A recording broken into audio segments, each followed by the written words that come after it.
Tonight on Reporting Scotland. Scotland's new Chief Constable tells the BBC he'll treat any allegations of misconduct extremely seriously, but critics say bullying and misogyny are still a problem in the force. There are still small pockets of resistance, small pockets of people who are not behaving in the way that they should. We look at the challenges facing the new Chief Constable. Also coming up in the programme, a far-right extremist caught with bomb-making material in his flat is jailed for 12 years. Nicola Sturgeon meets members of Scotland's seafood industry to discuss their Brexit concerns. Stephen Gerrard calls for discipline as Rangers take a 3-1 lead to Slovenia in the Europa League. And we go digging through the archives to celebrate 40 years of the Beechgrove Garden.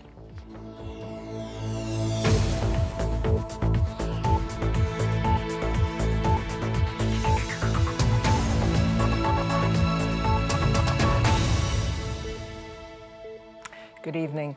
Police Scotland's new Chief Constable, Ian Livingston, says he's determined to encourage whistleblowing to improve the culture in the force. It comes as concerns are raised about misogyny and bullying in the male-dominated service. Our Home Affairs correspondent, Reva Alderson, reports.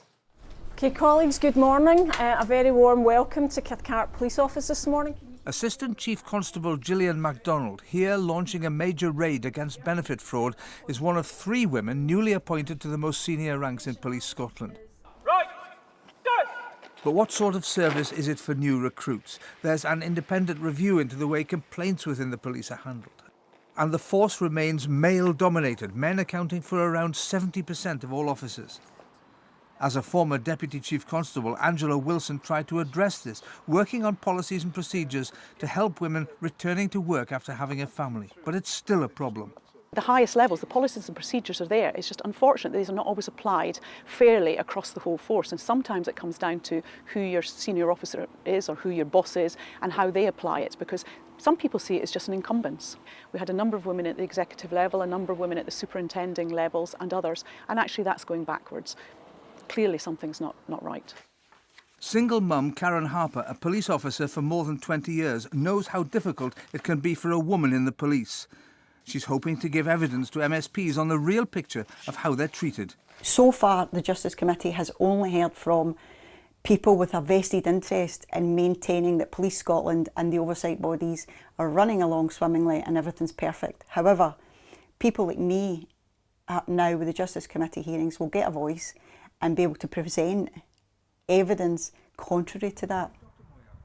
Moy Ali resigned from the body overseeing the National Force, the Scottish Police Authority, alleging bullying and misogyny by senior officials. She says there's been a culture of unacceptable behaviour. Things have gone on within the SPA that are inappropriate, and they have, 1, been tolerated within the authority itself, and 2, they've been tolerated by government. There are still small pockets of resistance, small pockets of people who are not behaving in the way that they should, and they need to be called out by the people who are doing the good work. Okay, 2 diary calls this morning. One will go to... It's likely Holyrood's Justice Committee will investigate the culture and the treatment of whistleblowers within the police service in a review later this year. The police authority says improving diversity will be a priority for the new Chief Constable. In the recent round of senior appointments that we've made, there's 3 senior women now as part of that senior leadership team. They are all excellent role models, and I'm very positive, very optimistic about the future of women in Police Scotland. And yes, of course, we'll expect the Chief Constable to be continuing to support that increased diversity going forward. Oh, Reval joins me now. This comes, Reval, as the council representing police chiefs across England and Wales and Scotland have pledged to tackle sexual harassment of staff. Yes, there's been a survey of civilians working in the police service across Britain, and it revealed sexualised, misogynistic and intrusive behaviour, and reports of that were commonplace. The National Police Chiefs Council said this was outdated and unacceptable behaviour, which had to be rooted out. Now, in his first interview, the man who's going to take over as Chief Constable of Police Scotland, Ian Livingston, he's taking over on August the 27th, said he was determined that the standards of the officers and staff under him would be of the highest. I want to continue to encourage the support for whistleblowing. I want to continue to encourage people to raise things, to speak openly. My own behaviours, I am open, I am listening, and I want all the leaders in Police Scotland, and that is every single man and woman who serves, whether they're a police officer or a member of police staff, to conduct themselves with dignity. If there are concerns, I'll take them extremely seriously and we'll deal with them.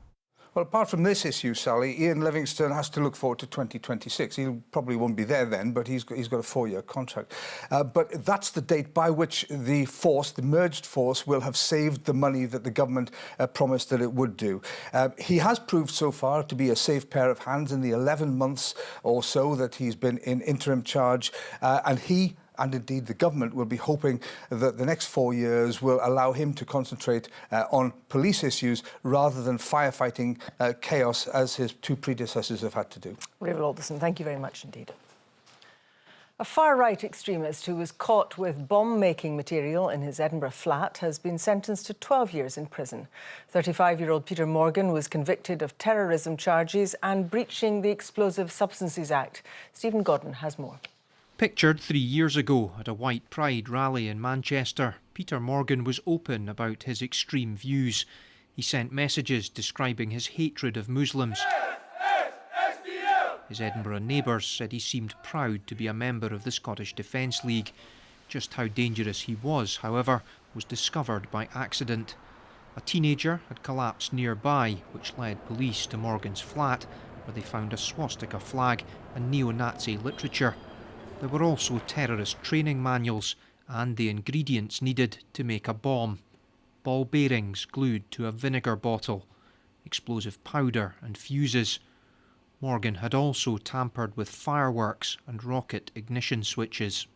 We were really unable to establish any specific intention in relation to it. However, we did establish that he did possess and had access material which enabled him to construct a viable explosive device, and therefore the concern being is that that might have been used to harm individuals within our communities in Edinburgh.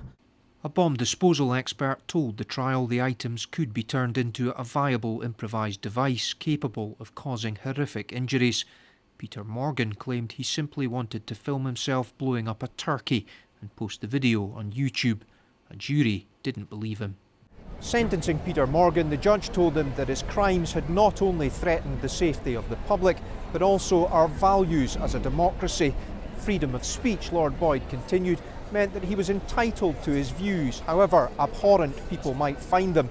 What he wasn't entitled to do was to act on those views by preparing an act of terrorism. His punishment, 12 years in prison, with a further 3 years under supervision. Stephen Godden reporting Scotland at the High Court in Edinburgh. The mother of an autistic girl has confronted the Education Secretary with claims that her daughter, who has additional support needs, was badly let down at school. She says her child suffered for years and was left dirty in the toilet. The girl is now being educated at home. John Swinney says he'll look into her case. Our education correspondent Jamie McIver reports. Jessica was diagnosed as autistic when she was 2. Aged 5, she started at her local primary school. Her mum says Jessica never got enough extra help and support there. She never liked going to school. She couldn't cope with it. It was very noisy. We would have meltdowns in the morning where she would attack either myself or her sister or my husband. Sort of no friends, the noise. There was no part of it that she liked. There was one particularly upsetting incident. On one particular day, her learning assistant wasn't around, so they asked her 10-year-old twin sister to take her to the toilet and help. So obviously when I picked them up from school, Jessica was dirty right up her back, down her thighs, and her twin sister was quite upset about not having been able to help her. So I had contacted the school about that, asking, and I was told if it was any consolation that the teacher that was sat with her for the rest of the afternoon couldn't smell it. Now Jessica is educated at home, but the memories from school linger. I don't know what the hell is going on. Her mum confronted John Swinney on radio this morning. On the detail that you've shared with me there, Marie, totally unacceptable, because our education system operates on the founding principle that we have to get it right for every child, that the arrangements have to be put in place to safely support and to educate every young person. Edinburgh Council says it takes issues raised seriously and is now investigating. This story illustrates a debate on what help's available to children who need additional support across the country. A growing number have additional needs. The number of specialist staff hasn't kept up. The fact that there's so many children with additional support needs being let down, that something needs done. Jamie McIver, reporting Scotland. A woman who claims she was the victim of years of harassment by work colleagues at Marine Scotland's office in Scrabster is considering an appeal after her case was dismissed by an employment tribunal. Deanne Fitzpatrick made headlines after a photograph emerged of her gagged and tied to a chair. That alleged incident wasn't considered by the tribunal because it was said to have happened more than 3 years before the complaint was brought. Instead, the case focused on abusive cards allegedly sent by colleagues. Right now, it's about me getting back to my work, to work in a safe work environment, not only for me, but for other members of staff who's gone through some similar things that I have. And they shouldn't have to work in that fear or fear of speaking out because repercussions will happen as a result of it. It should never be that way. A study of police powers to detain mentally distressed people suggests their use has increased nearly 9-fold in the past decade. The Mental Welfare Commission has praised the professionalism of officers and is calling for more support from health and social care staff. Katie Hunter has more. These powers allow a person who's perhaps suicidal or threatening to self-harm to be held for up to 24 hours so they can be assessed by a medical professional. Place of safety orders are generally seen as a good thing because the vast majority of people are taken to and seen in hospital rather than being arrested. Now, in 2006 to 2007, 130 of these orders were used. By 2016 to 2017, that number had risen to 1,133. Now, the Mental Welfare Commission looked at the use of these orders over 3 months and found wide variations from area to area. Police in the Highlands use these orders far more per head of population than police in the west of Scotland. The Commission also heard police often experienced very long delays getting someone medical help, and sometimes that help wasn't there. In some cases, we have concerns about what happens if they can't get into hospital. Sometimes people are not admitted, but the police said we feel the person was still at risk. They may have been threatening suicide or self-harm. And we had stories of police officers having to spend their entire shift perhaps kind of following somebody around to try and keep them safe. And we would commend the police for doing that, but we think they need extra help in order to kind of deal with that situation a bit better. The report has praised the police for being caring and compassionate. Now, while 96% of people were taken to hospital for assessment, in 14 cases, people were held at a police station. 12 of those cases happened in Tayside. Now, Police Scotland says a police station would only be used as a last resort, and on the whole, the increased use of these powers is positive. What's changed is that we've improved our services. We're no longer arresting people as we may have done in the past. The courts and police cells aren't the best place for people who are suffering from mental health crises, and we've recognised that. We're working with partners to ensure that people who are suffering are getting the best possible help. The Mental Welfare Commission has made a number of recommendations for the NHS and police, including working to reduce the time it takes for someone to be assessed. The Commission is also calling for Police Scotland to investigate why there are such regional variations in the use of these powers. Thanks very much, Katie. Leading figures from Scotland's seafood industry have been telling the First Minister about their concerns over Brexit. The Scottish Government say they want to push UK ministers for more clarity. But at the meeting in Edinburgh, fishermen's leaders spoke of the opportunities of Brexit. Here's our political correspondent, Andrew Kerr. From sea to land to plate, it's a slick process getting the fruits of the ocean to market. But will Brexit be a barrier to that?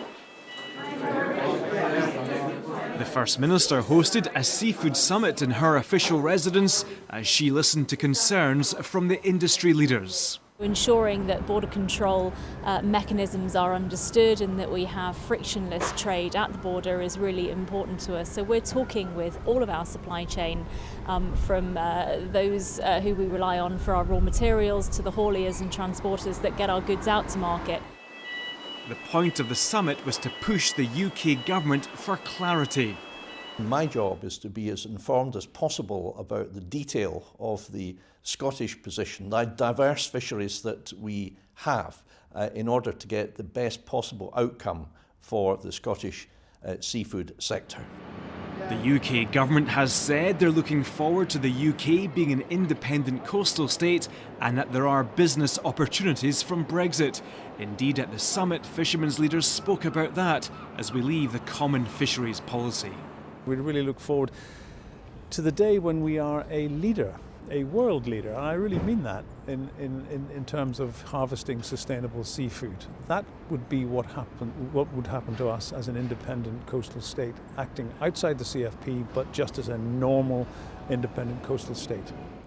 That pro-Brexit view isn't shared. According to one poll, of those surveyed, 66% want to remain. That's 4 points up on the actual vote. The large-scale poll was carried out by an organisation that supports a second referendum. They said 48% of those polled backed that view. Whether they're looking forward to Brexit or not, sectors like the seafood industry are having to prepare. With the exit date in 7 months' time, there are still many issues to be resolved.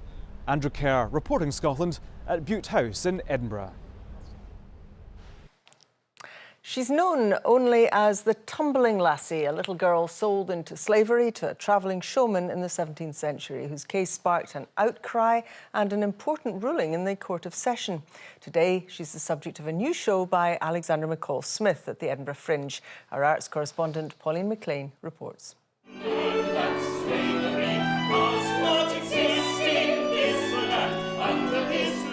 No one knows her name. She was simply the Tumbling Lassie, a young gymnast in a travelling show in the 17th century. But 300 years on, she's centre stage at the Edinburgh Fringe in a new operetta. It's a very touching story because this wee lassie, this acrobat, was bought by the circus owner from her mother to take part in the show as an acrobat, and she wasn't happy in this situation, and a family in the Borders offered to take her to live with them. But then the circus owner was furious and he said, "You can't do that. I own this girl." The showman sued the family and the case was heard in the Court of Session in 1687.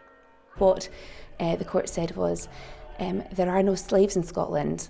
A mother can't sell their bairns.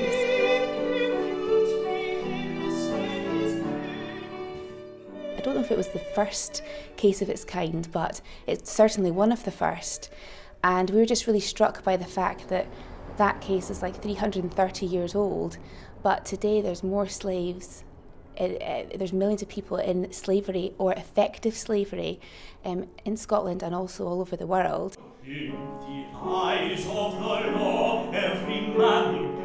The Tumbling Lassie has inspired a campaign by the Faculty of Advocates, which has raised over £60,000 for anti-trafficking charities, and continues to raise awareness through shows like this.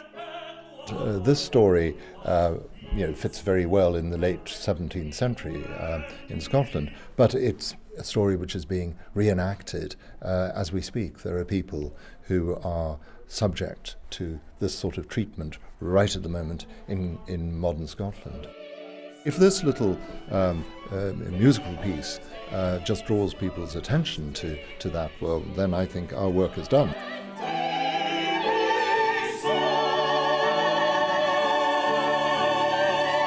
Pauline McLean, reporting Scotland, Edinburgh. The band Runrig are preparing for their farewell concert this weekend. Formed 45 years ago, they brought the music of the Highlands to the charts. Fans are expected from as far away as Australia. Gillian Sharp reports from Stirling.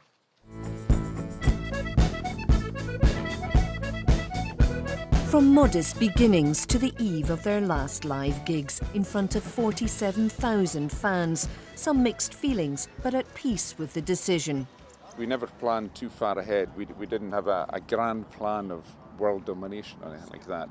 We just found a level for ourselves and continued on that level, and it's been the most enjoyable, fabulous life, I have to say that. It's been wonderful.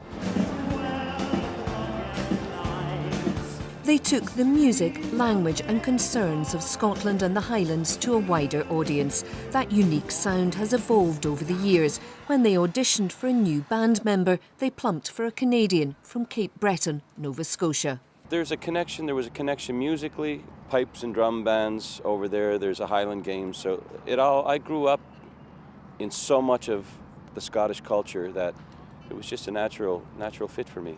As locations for a farewell go, it doesn't really get much better than this. Fans will be making their way here from across Scotland and well beyond. Over 1,000 staff are involved in the weekend. Nearly 1 in 10 of the audience will be from outside Scotland. The band say they are immensely grateful to their fans and hope they'll put on a show they'll enjoy and remember. I don't know how I'm feeling, a bit overwhelmed. It's the most fantastic site they've built here, but really happy that we're here, we're ready to do it, and we just want it to be a really good celebratory night. Gillian Sharp, reporting Scotland, Stirling. Sport and Rangers manager Steven Gerrard says he's hoping his players understand the importance of being disciplined and don't take any unnecessary risks when they play NK Maribor tonight in the Europa League.